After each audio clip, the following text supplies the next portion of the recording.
Olá pessoal, eu fiz a primeira gravação, não deu muito certo. Depois que eu postei que eu fui ver que ele não ficou muito certo, porque ele não tá aparecendo a imagem, né? Então eu vou refazer aqui, né, pra ver se ele vai dar certo ou não, tá? Então, aula 16, eu vou fazer bem rapidinho, porque naquela outra aula eu já passei ali um pouco do áudio, né? Já passei. Então a gente vai ver como vai fazer aqui pra ele ir passando a aula.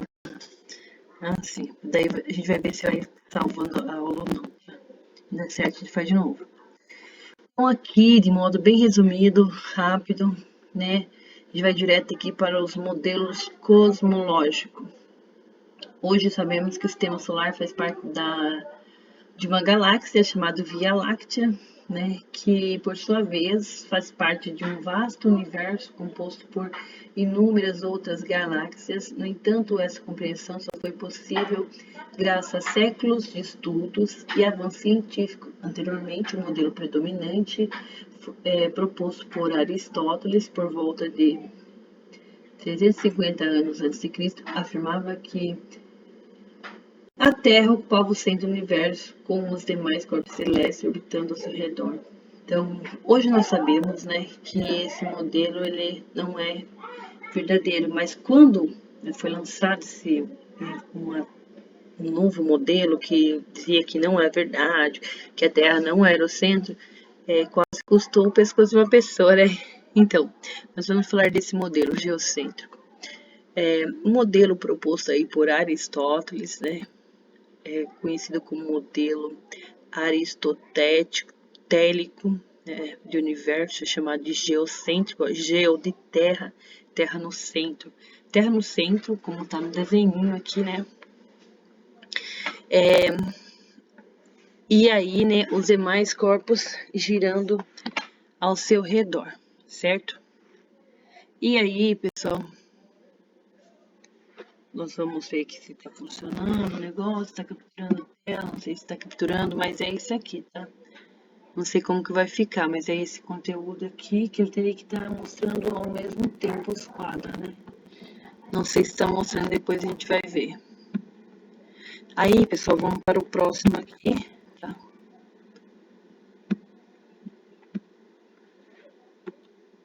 Aí nós temos, então, ó, continuando falando do modelo geocêntrico, no século II depois de Cristo, né? Cláudio Ptolomeu desenvolveu o modelo geocêntrico para explicar o movimento dos corpos celestes.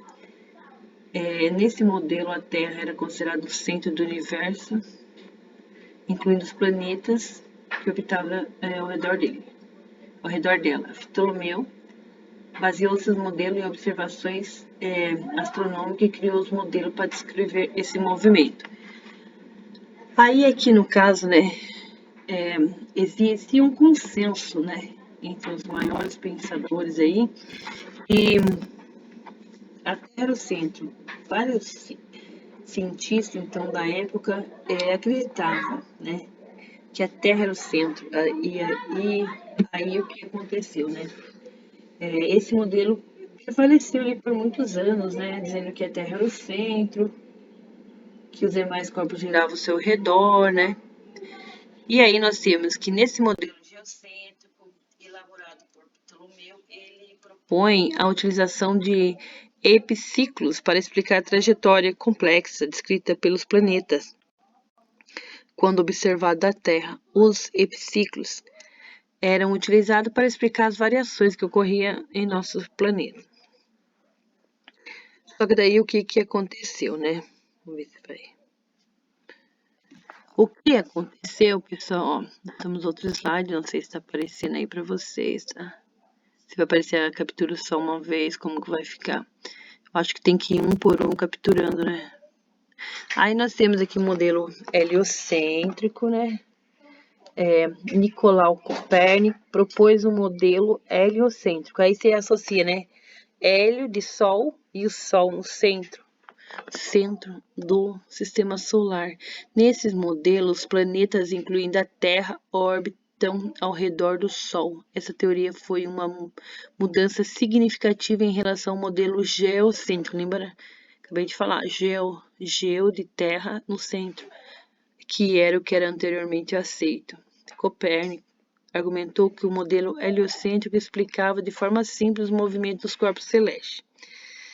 Certo? Aí, pessoal, nós temos aqui, então, Galileu utilizando, né, a sua luneta, fez observações astronômicas revolucionárias. Ele descobriu que as luas de Júpiter orbitando em torno do próprio planeta. Ele, né, Galileu aí, ele, com a sua luneta, né, ele descobriu que as luas de Júpiter não estavam orbitando a Terra como eles pensavam, elas estavam orbitando Júpiter.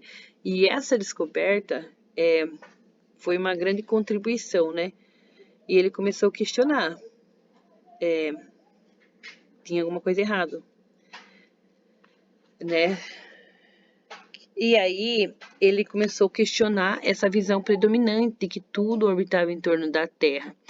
Baseado nessa descoberta dele, ele defendeu e contribuiu para a ideia do modelo heliocêntrico, proposto por Copérnico. As observações de Galileu foram fundamentais para definir nossas compreensões dos movimentos dos corpos celestes, abrindo caminho para a revolução científica na astronomia. Então, nós sabemos, né, que Galileu, ele que começou a questionar, né, e depois esse estudo dele contribuiu aí para que o Copérnico elaborasse esse modelo chamado de geocêntrico. Certo, pessoal? Então, pessoal, eu não tô meio preocupada, tô vendo aqui porque a gente tem que ir gravando a tela, não sei se tá saindo a tela, tá bom? Aí, pessoal, depois vocês podem postar as dúvidas de vocês em relação a isso, tá? Se vocês tiverem alguma dúvida em relação a isso, tá? Mas isso aqui é um assunto que vocês já estudaram, então eu acho que não vai ter muito problema quanto a isso. Agora a gente vai falar aqui de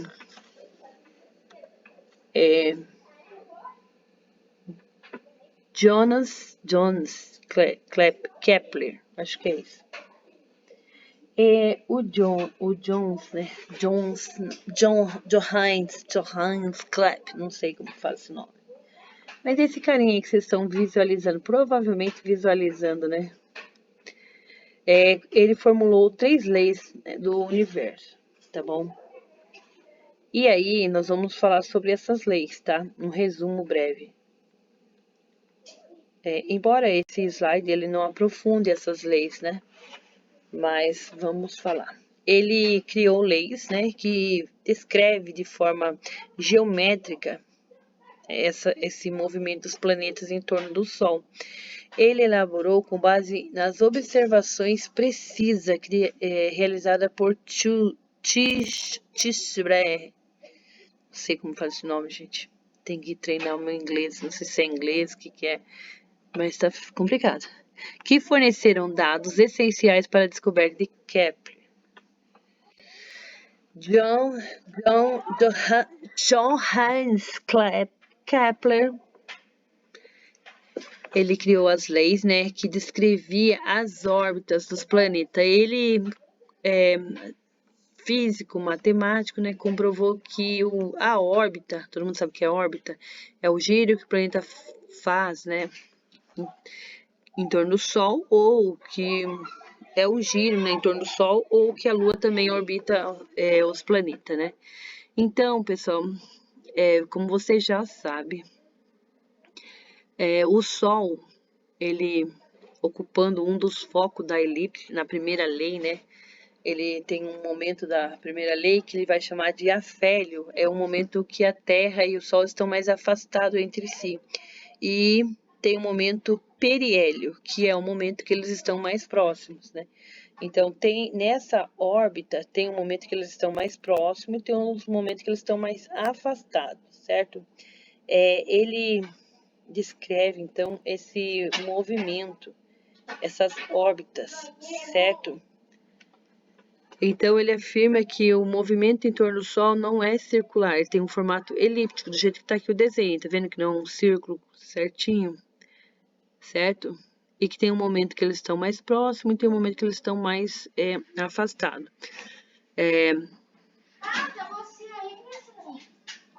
E depois ele criou outras leis falando das áreas, né? Esse cálculo dessa área, que tem um momento que ele vai estar mais próximo e aí ele vai calcular essa área, tá? E a terceira lei, que é a lei dos períodos e a lei da harmonia, nós não vamos falar muito sobre ela, tá bom? Mas o importante é saber que tem um momento que ele está mais próximo da Terra, que é chamado de periélio, e tem um momento que ele está mais afastado, né?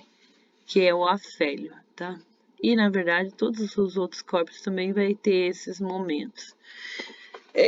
Não vamos focar muito aqui, né?